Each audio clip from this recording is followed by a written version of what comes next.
If you want to understand human nature and human societies, you have to take evolution and culture seriously. How do you put them together? The 5 obvious candidates originally was care, fairness, loyalty, authority, and sanctity. Those are the 5 we thought best candidates for being the taste buds of the moral sense. Cultures build upon them, just as we all have the same taste buds, yet cultures build different cuisines depending on local conditions. One of the most basic insights that every society has had is that the mind is divided into parts that sometimes conflict. When I was looking for a general metaphor for how to think about the human mind, lots of societies say it's like a rider and a horse. But I wanted the horse, the irrational, the older part, to be much bigger and much smarter. So I picked an elephant. Our automatic processes, our unconscious mind, is actually very smart. It thinks in patterns, and these two can sometimes conflict. What I found in my own research on moral judgment, in general, the language part evolved to serve the older part. And so much of our reasoning is post hoc justification. We're doing all this reasoning not to figure out what the truth is, we're doing all this reasoning to get us to where the elephant wants to go.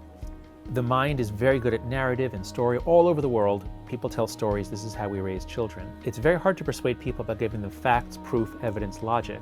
If you know what somebody's story is, you know how to put information into it or how to create a little variation in the story. But if you're giving them arguments, data that require them to abandon the story that everything else hangs on, they're not going to do it. So if you want to understand persuasion, if you want to create a healthy culture, anything you do that involves people working together, it helps to either have them on the same page, as we say, or at least to understand the conflicting stories that people have. We aren't just the descendants of successful individuals, we are the descendants of the groups that either wiped out the other groups or that at least outlasted them in times of famine.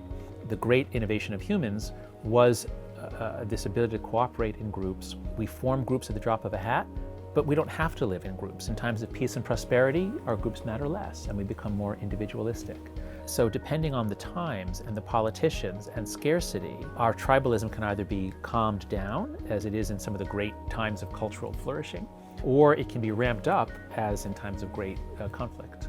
The best example to me is sports. Because we evolved for warfare, we love group versus group. We love thinking about group versus group. At the slightest sign of conflict, we can turn into group versus group.